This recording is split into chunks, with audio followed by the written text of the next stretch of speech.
नमस्कार दर्शक बंधु आज पाणीपाग खबर को आपण को स्वागत। दर्शक बंधु कौन रशार पाणीपाग आगामी 24 घंटा देशर केउ राज्य हेब वर्षा केउ राज्य हेब गरम आज भिडियो विस्तृत आलोचना करवा। सर्वप्रथम दर्शक बंधु आलोचना करवा पाणीपागर कौन रही प्रणाली। आपड़ देखो दर्शक बंधु जम्मू काश्मीर यार आखपाख अंचल गोटे पश्चिम झड़ केन्द्रीभूत होती सहित पाकिस्तान आड़ू गोटे दुर्बल पश्चिम झड़ भारत आड़ को आसूची जहाँपाई कि उत्तर भारत में बदल पाणीपाग। किंतु दर्शक बंधु ओडिशा पश्चिमबंग झारखंड बिहार छत्तीसगढ़ यही सब राज्य में आज हल्का फुल्का वर्षा देखा मिल पारे।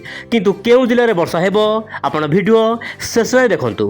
वर्तमान दर्शक बंधु पाणीपाग ट्वीट करिछि आपनकर दिन तापमात्रा 3 ରୁ 5 डिग्री जाए बढ़िया सहित गरम गुड़गुड़ी बढ़ आगामी 3 दिन भितर 3 ରୁ 5 डिग्री तापमात्रा बढ़ सहित राज्यर विभिन्न अंचल में गरम गुड़गुड़ी बढ़िबार संभावना रही। सेहीपरि दर्शक बंधु आपड़ देखु रातिर तापमात्रा 2 ରୁ 3 डिग्री बढ़िबार आशंका रही। आप मोबाइल स्क्रीन देखु आप पढ़ी भी पारे। तेज दर्शक बंधु वर्तमान समय पाणीपाग परिवर्तन होबार लगी दिन तापमात्रा वृद्धि होबार आशंका रही। किंतु दर्शक बंधु पाणीपाग एक बड़ सूचना देती।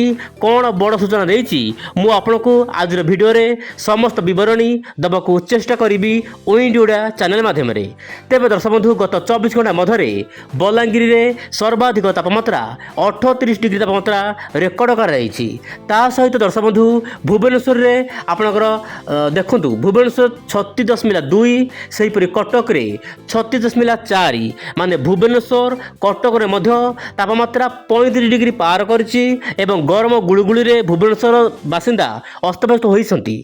तेबे दर्शक बंधु मुझे पूर्व भिडियो मान कही भुवनेश्वर कटक तापमात्रा 35 डिग्री पार कर बर्तमान ताहा ही पाणीपाग रेकर्ड कर वर्तमान समय वायुर चलन एवं पूर्वानुमान जदि नजर पकड़ा आप मोबाइल स्क्रीन देखु बंगोपसागर बांग्लादेश यार आखपाख अंचल में गोटे गुरुचाप बलय सृष्टि होती सहित दर्शक बंधु आरब सागर मध्य भाग में गोटे गुरुचाप बलय सृष्टि होती।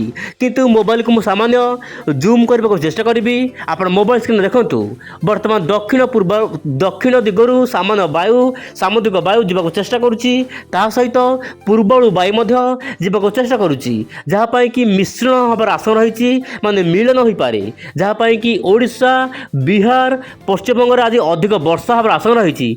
विशेषकर दुईटी राज्य बिहार एवं पश्चिमबंग में प्रबल अति प्रबल वर्षा सहित काल बैशाखी हबार आशंका रही। किंतु दर्शक बंधु ओडिशार जमीक संबलपुर झारसुगुड़ा यही सब जिला मानक मध्यम धरणर काल बैशाखी भली परिस्थिति देखा मिल पारे। तेज आप भिडियो शेष में देखु मु समस्त बरणी देवाक चेष्टा करी। वर्तमान परिस्थिति में भारतीय पाणीपाग सूचना देती आगामी 4 ରୁ 5 दिन पर्यंत कौन बड़ वर्षा होबार आशंका ना।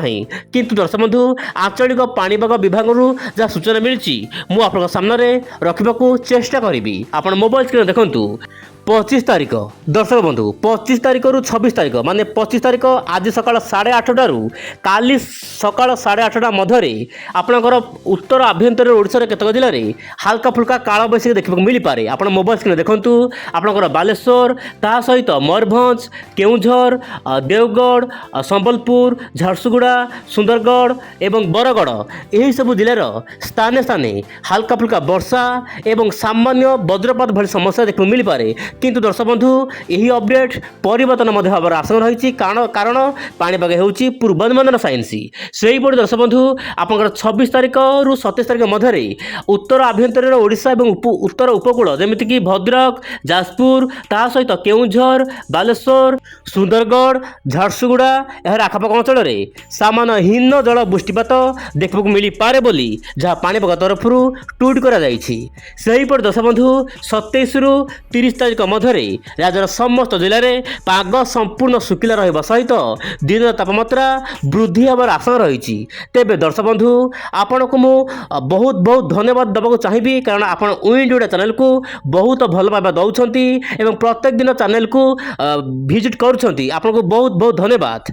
तेज दर्शक बंधु सारा देशर जदि पूर्वानुमान नजर पकड़ा आप मोबाइल स्क्रीन देखु सारा देशर समस्त राज्यर जदि सहर उपर तापमात्रा पूर्वानुमान नजर पकड़ा आप मोबाइल स्क्रीन देखु विशाखापट्टनम भुवनेश्वर ଏହାର ଆଖପାଖ ଅଞ୍ଚଳରେ ତାପମାତ୍ରା 35 ଡିଗ୍ରୀ ଉପରେ ରହିବାର ଆଶଙ୍କା ରହିଛି। ତାହା ସହିତ ସକାଳ ସମୟରେ ସାମାନ୍ୟ ବାଦଲ ବାହାରିପାରେ, ଉପରବେଳା କାଁ ଭାଁ କେଉଁଠି ବର୍ଷା ଦେଖିବାକୁ ମିଳିପାରେ। ଏହା ସହିତ ଦର୍ଶକ ବନ୍ଧୁ ପଶ୍ଚିମବଙ୍ଗର କେତେକ ରାଜ୍ୟରେ ପଶ୍ଚିମବଙ୍ଗର କେତେକ ଜିଲ୍ଲାରେ ହାଲକା ଫୁଲକା ବର୍ଷା ଦେଖିବାକୁ ମିଳିପାରେ। ସେହିପରି ଦର୍ଶକ ବନ୍ଧୁ ବିହାରର ପାଟନା ତାହା ସହିତ ଉତ୍ତର ପୂର୍ବ ରାଜ୍ୟର କେତେକ ଅଞ୍ଚଳରେ ହାଲକା ଫୁଲକା ବର୍ଷା ସହିତ ତାପମାତ୍ରା 35 ଡିଗ୍ରୀ ଉପରେ ରହିବାର ଆଶଙ୍କା ରହିଛି। ସେହିପରି ଦର୍ଶକ ବନ୍ଧୁ ଆପଣଙ୍କର ଉତ୍ତର ଭାରତର ଆଖପାଖ ଅଞ୍ଚଳରେ ସାମାନ୍ୟ ପାଗ ମେଘୁଆ ହେବାର ଆଶଙ୍କା ରହିଛି। ତେବେ ଦର୍ଶକ ବନ୍ଧୁ ଆପଣଙ୍କର ଜବଲପୁର ମଧ୍ୟପ୍ରଦେଶ ଆଖପାଖ ଅଞ୍ଚଳରେ ସାମାନ୍ୟ ପାଗ ମେଘୁଆ ହେବାର ଆଶଙ୍କା ରହିଛି। ସେହିପରି ନ୍ୟୁ ଦିଲ୍ଲୀ ତାହା ସହିତ ଆପଣଙ୍କର ଯୋଧପୁର ରାଜସ୍ଥାନର ଯୋଧପୁର ଜୟପୁର ଏହାର ଆଖପାଖ ଅଞ୍ଚଳରେ ଉପରବେଳା ସାମାନ୍ୟ ବର୍ଷା ହେବାର ଆଶଙ୍କା ରହିଛି। କିନ୍ତୁ ଦିନ ତମାମ ତାପମାତ୍ରା 40 ଡିଗ୍ରୀ ପାର ହେବାର ଆଶଙ୍କା ରହିଛି, ଯାହା ପାଇଁକି ପ୍ରବଳ ଗରମ ଆଉ ଗୁଳୁଗୁଳିରେ ଜନଜୀବନ ଅସ୍ତବ୍ୟସ୍ତ ହେବାର ଆଶଙ୍କା ରହିଛି ଉତ୍ତର ଭାରତର ବିଭିନ୍ନ ରାଜ୍ୟ।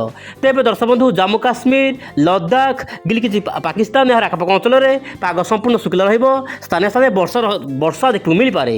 ତେବେ ଦକ୍ଷିଣ ପଶ୍ଚିମ ଭାରତ କଥା ଯଦି ଆମେ ଆଲୋଚନା କରିବା, ଆପଣ ମୋବାଇଲ ସ୍କ୍ରିନ୍ ଦେଖନ୍ତୁ ଦର୍ଶକ ବନ୍ଧୁ ଆପଣଙ୍କର ବାଙ୍ଗାଲୋର ଚେନ୍ନାଇ ଏହାର ଆଖପାଖ ଅଞ୍ଚଳରେ ସାମାନ୍ୟ ବର୍ଷା ଉପରବେଳା ଦେଖିବାକୁ ମିଳିପାରେ। ତେବେ ଦର୍ଶକ ବନ୍ଧୁ ଇଏ ତ ଥିଲା ଆଜିର ପାଣିପାଗ ଖବର। ମୁଁ ଆପଣଙ୍କୁ ଯାହା କହିଲି, ମୁଁ ପୁଣି ଆସିବି ଆସନ୍ତାକାଲି ଆଉ କିଛି ନୂଆ ଅପଡେଟକୁ ସାଥିରେ ଧରି। ଆଜି ପାଇଁ ଏତିକି। ନମସ୍କାର, ଜୟ ଜଗନ୍ନାଥ ଦର୍ଶକ ବନ୍ଧୁ।